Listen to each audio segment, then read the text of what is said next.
Our topic for this week, Mathematics for Week 7, estimating the quotients of 3 to 4-digit dividends by 1 to 2-digit divisors.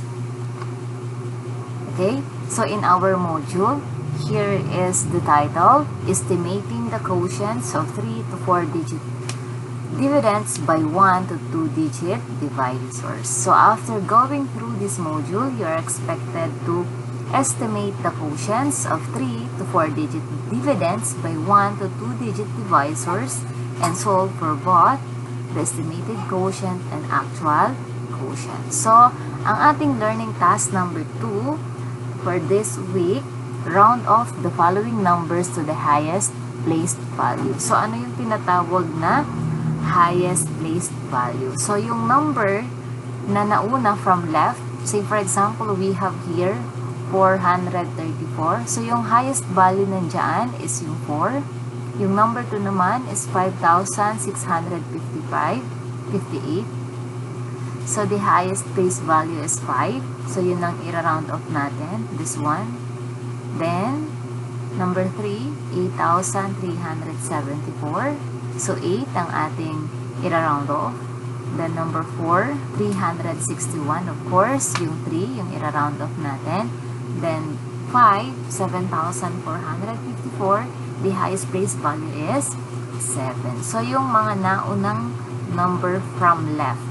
Okay? So, yan ang ating i-round off. Okay? So, tignan natin itong example. Okay? So, round off to the highest value. So, number 1, 34. So, pag ni-round off natin yung 34, ano kayong sagot? Okay, 30. Because 4 is round down. Then number 2, 785. Okay, the answer is 800 because 8 is round up. So we're going to add 1. So kaya naging 800.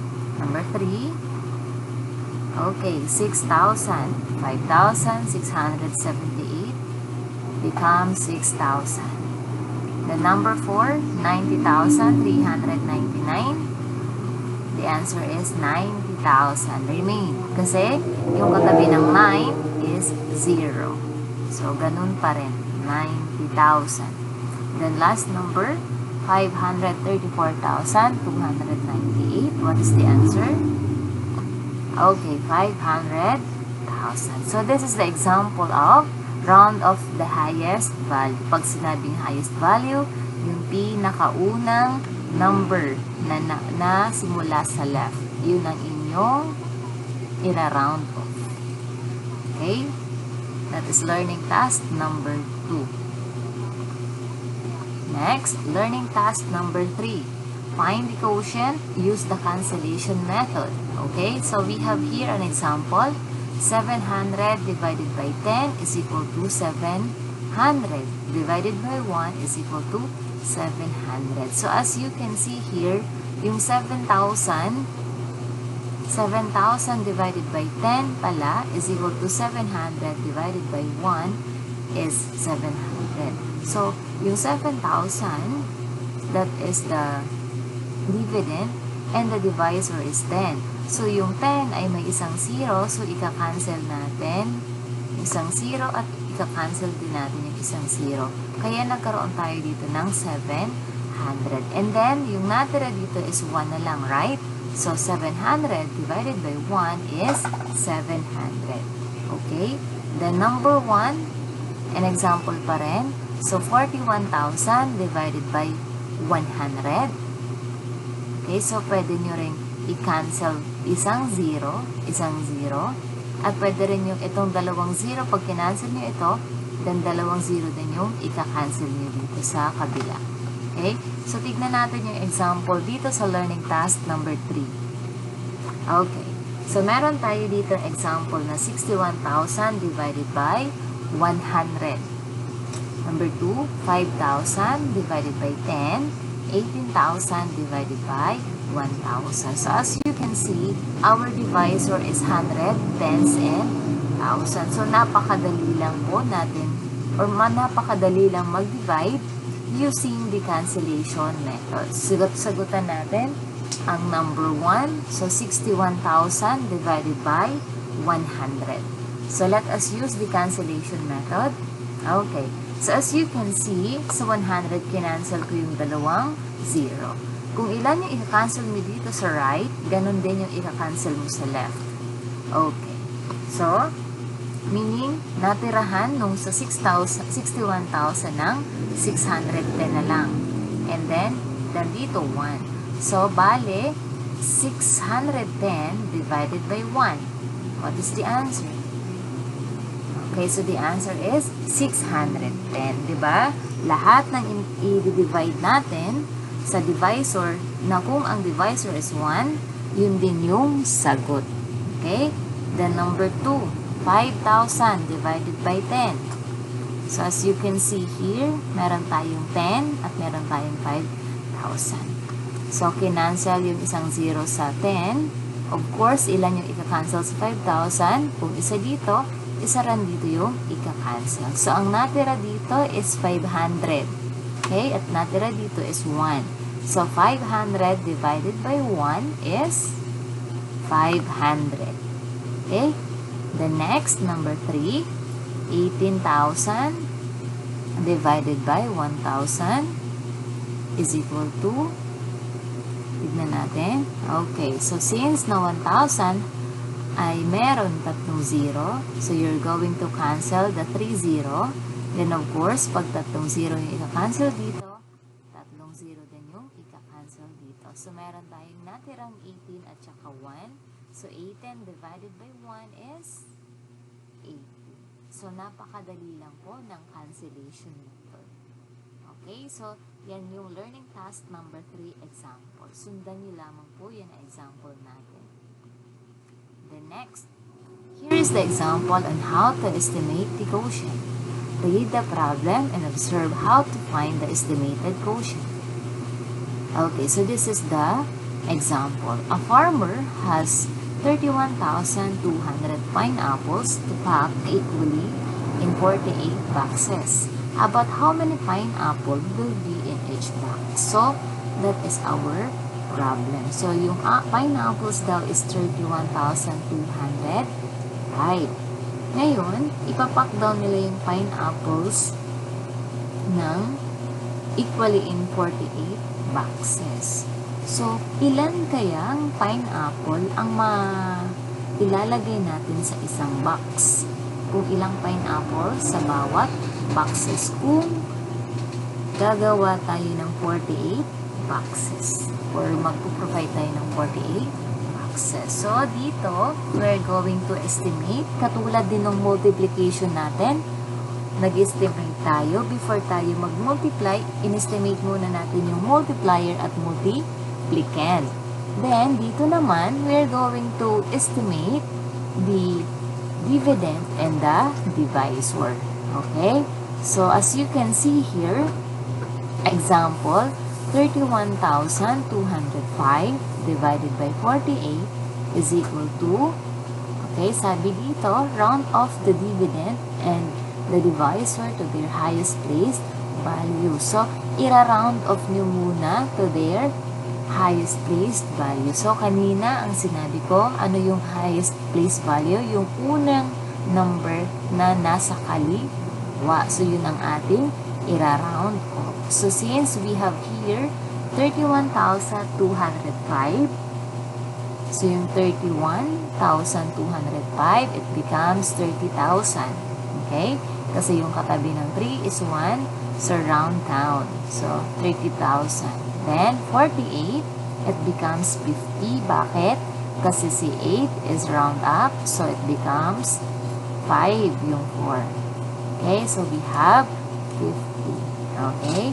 The next, apply the rules of cancellation for dividing rounded numbers. So, before tayo mag-divide, i-apply natin yung cancellation. So, since si 50 ay may isang 0, i-cancel rin natin yung isang 0 kay 30,000. So, ang natira kay 30,000 is 3,000 at ang natira kay 50 ay 5 na lang. Okay? So, 3,000 divided by 5 is 600. Okay, 600. So lastly, compare your estimated quotient to the actual quotient to make sure if the estimated quotient is reasonable. So, try nyong i-multiply na hindi pa na na-i-estimate. So, 31,205 divided by 48. So, check nyo kung tama ang inyong sagot. So, pag chinek natin itong 600, so, 3,000 times 5. Okay? So, i-check nyo kung 600 ba yung tamang sagot. Basta that is the process on how we estimate the quotient. First, you're going to round off the highest place value of a divisor and a dividend. Then, apply the cancellation method. Then, find the answer. Then, check it. Okay?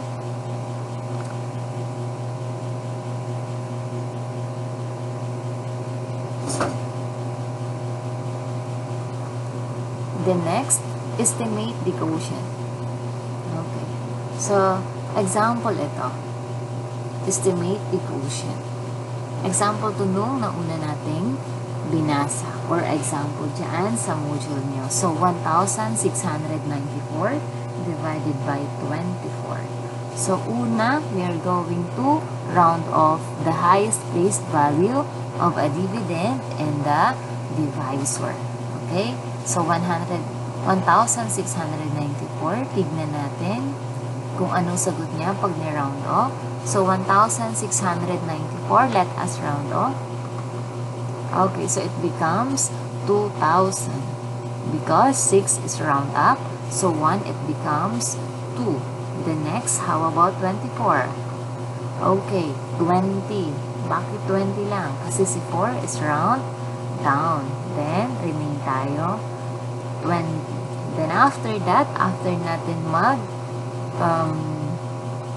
round the highest place value, let us apply the cancellation method. Okay, so since 20 is mayroong 0, isang 0 i-cancel natin. Of course, kay 2,000, isang 0 lang din ang ika-cancel natin. So, 200 divided by 2 na ang natira. So, medyo maikli na siya. 200 divided by 2. Tignan natin. Ayan. 200 divided by 2. Okay, so our divisor is 2. So, 2 divided by 2 is 1. Then, 1 times 2. 1 times 2 is 2. Correct? Then, let us subtract. 2 minus 2 is 0. Tama? Then, 0 divided by 2 cannot be, hindi pwede. So, let us bring down 1 0 here. Okay, so meron na tayong dalawang 0.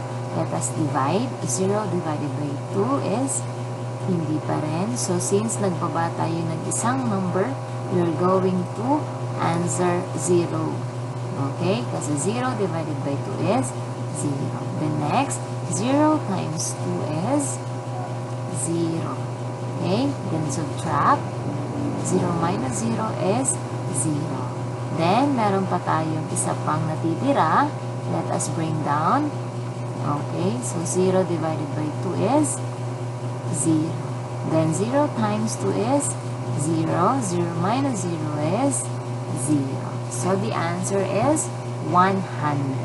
So, pag ganyan class, para hindi na kayo mahirapan, kung 0, 0 lang naman yung katabi ni dividend or nung unang number ng dividend, yung unang number lang ang inyong i-divide. Pag-the-same lang. So, napakadali. So, 2 divided by 2 is 1. Then, copy the 2 0.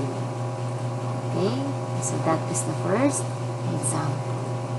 The next, 8,645 divided by 32. So, the first step is rounding the highest place value of a divisor and a dividend. So, meron tayong 8,645 and 32. So let us round off. So 8,645, it becomes 9,000 because 6 is round up. Okay? Then 32, let's see. Okay, so we have 30 because 2 is round down. Then next, let us apply the cancellation. Okay, cancel natin yung isang 0 sa 30. Then of course, sa 9,000. So ang natira dito sa part na ito is 900 at yung sa 30 is 3. So let us divide. Okay, so 900 divided by 3. Okay, so since we have that, 9 divided by 3 is 3, of course. And after that, let's multiply. 3 times 3 is 9. Then, let us subtract. 9 minus 9 is 0. Okay? So, 0 divided by 3 cannot be. Let us bring down 1 0. Again, hindi pa rin kaya. So, our answer is 0. Okay? Then, 0 times 3 is 0. Okay? Okay, so subtract. 0 minus 0 is 0. Then let us bring down another 0. Okay, 0 divided by 3 is 0 again. So 0 times 3 is 0. 0 minus 0 is 0. So the answer is 300. So 900 divided by 3 is 300. So that is the answer. Okay? Okay, so let us have learning task number 2. Find the estimated quotient. So tulad nung in example ko kanina, ganun lamang yung gagawin. Ganito lang po. Okay? Ganyan lang po ang step na ating gagawin. You're going to round off the highest place value of a dividend and a divisor. Then next, apply the cancellation. Then kung hindi na nalilito sa cancellation, pwede nyo na yung idiretso. Pero pag nalilito pa, mag-divide pa rin kayo katulad nito. Okay? So, ganun lang po ang gagawin sa learning task number 2. Yung nandito, find the estimated quotient. Then next, learning task number 3, choose the letter of the best, estimate the quotient. So, the same lang. Okay, magsasolve pa rin kayo dito, pero meron siyang multiple choice. So, you're going to choose the correct answer. Pag wala po dyan ang sagot, please write the correct answer. Pag wala sa choices. So, ganun pa rin ang gagawin nyo. Yung way on how we estimate the quotient. First, round off the divisor and the dividend. Then, apply the place value. Okay? Para madali lang, para sa inyo mag-divide. So, that is learning task number 3. In estimating the quotients of 3 to 4-digit dividends by 1 to 2-digit divisors, do not forget to follow the following steps. First, always use rounded the numbers to estimate quotients. So, yun ang pinakaunang gagawin natin. Rounded the numbers to estimate the quotient. So, second, round the dividend and the divisor to their highest placed value. Okay, yun nga, sinabi ko kanina, i-round off nyo si divisor at dividend. Then third, apply the rules of cancellation for dividing rounded numbers. Then lastly, compare your estimated quotient to the actual quotient to make sure if the estimated quotient is reasonable. So, pag pinalo nyo yung steps sa estimating, di ba? Una, nag-estimate kayo ng numbers. Then, ni-round off nyo yung dividend and divisor. And then, in-apply nyo yung cancellation. Pag nakuha nyo na yung sagot doon sa cancellation at nag-divide na kayo, try to answer yung original divisor and the dividend. Okay, so para makasigurado kayo. The next, learning task number 4. Solve the given problems. Write your answer in your notebook. Okay, so number 1, estimate the quotients of 825 divided by 24. Okay, so estimate. So yung 825, round off nyo muna. Then yung 24. Then after that, apply the cancellation. Okay, then number 2, a farmer has 3,100 pineapples to pack equally in 34 boxes. About how many pineapple will be in each box? Okay, so the same lang. Apply the rounding numbers or round the highest place value of the divisor and the dividend. Then apply the cancellation and find the quotients. The next, the total sales for calamansi fruit harvested from the EPP garden is 3,120 pesos. If the calamansi sold at 21 pesos per kilo, how many kilos were sold? So the same, you're going to round off the highest place value of a divisor and the dividend, then apply the cancellation and find the estimated quotient. Okay? So, ganun lamang po ang gagawin sa learning task. Number 4, the same lamang dito. Okay, next. Okay. So, this is the second topic in our, or to this week. So, solving problems involving divisions of 3 to 4 digit numbers by 1 to 2 digit numbers. So, the same lang. Diba? Pag nag-multiply tayo, after natin mag-multiply, ma-apply yung mga steps, of course, gagamitin natin siya sa word problem. Okay, so after going through to this lesson, you are expected to solve problems and non-routine problems involving divisions of 3 to 4 digit numbers by 1 to 2 digit numbers, using appropriate problem-solving strategies and different steps in problem solving. So here in learning task number 1, answer the following in your notebook. Okay, so number 1, the quotient is 6, the divisor is 10. Give the dividend. So anong gagawin sa number 1? Kukunin nyo yung dividend. So you're going to multiply the quotient and the divisor. So 6 times 10 to find the dividend.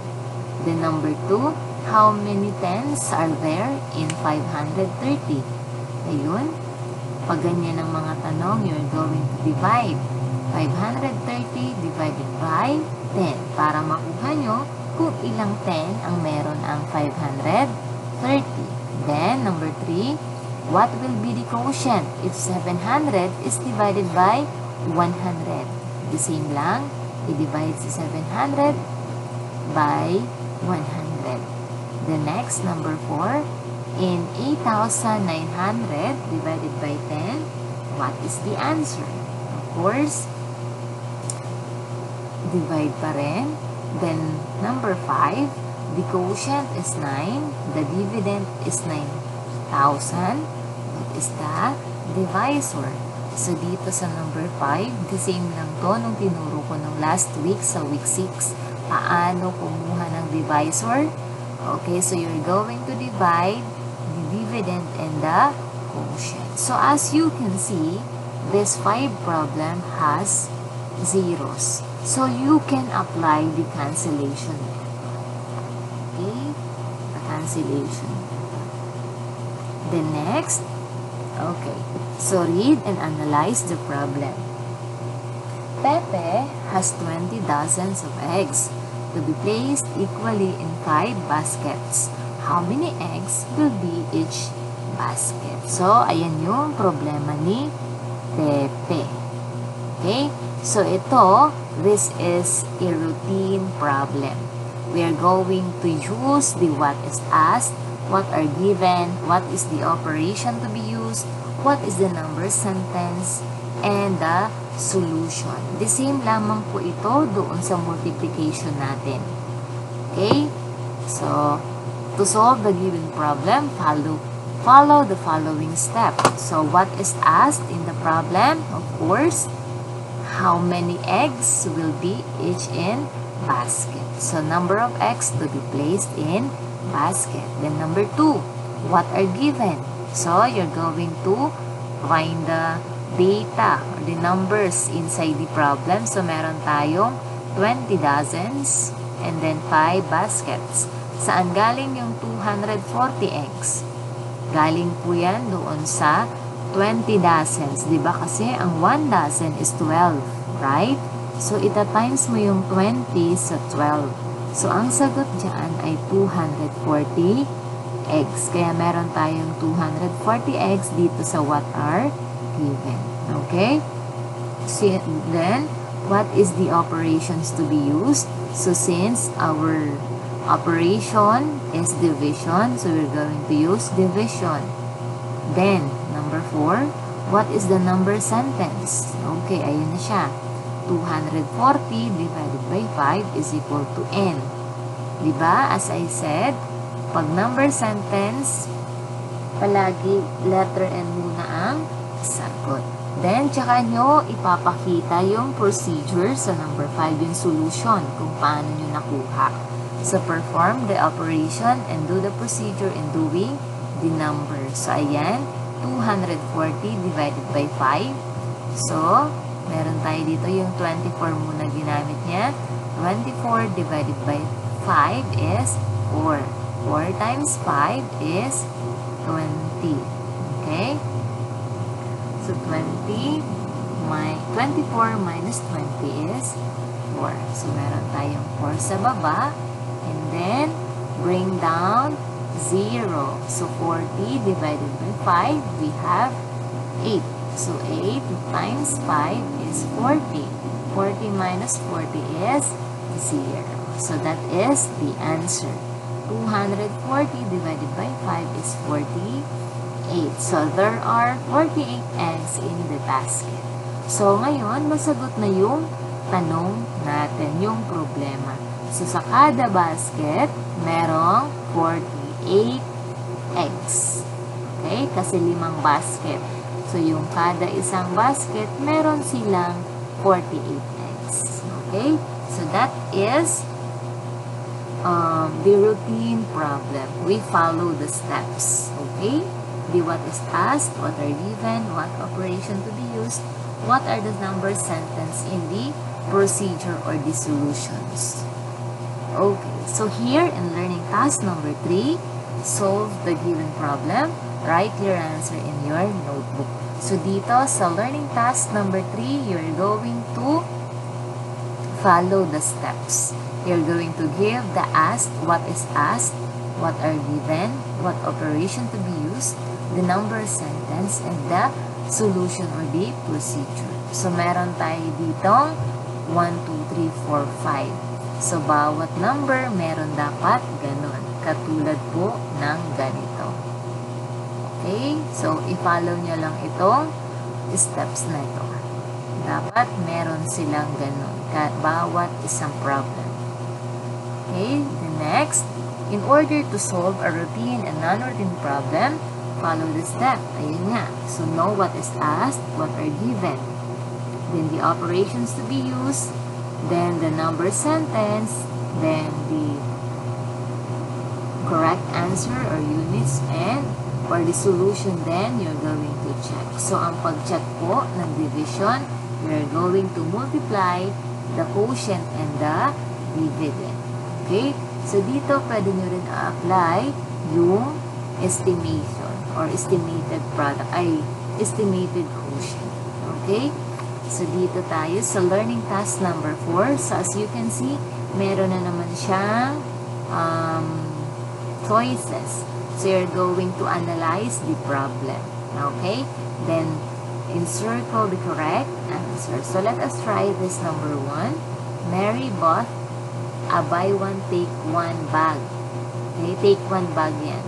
Then, she paid 654. How much did each bag? So, dito sa number 1 may conflict yung tanong. Kasi po, buy one, take one yung 654. Okay? So, try to analyze the problem. Pag wala po dito yung sagot, i-skip na lang, and or kung nakuha niyo yung tamang sagot, isulat po yung tamang sagot dito. Okay? Then number 2, 3, and 4, ganun din ang gagawin. So, para makuha niyo yung tamang sagot, try to analyze and solve the problem. At pag wala po, isulat na lamang yung correct answer. Okay? Okay, so ayan lang for this week. Our week 7, napakadali lang. We are going to estimate and we are going to solve yung problem. Okay?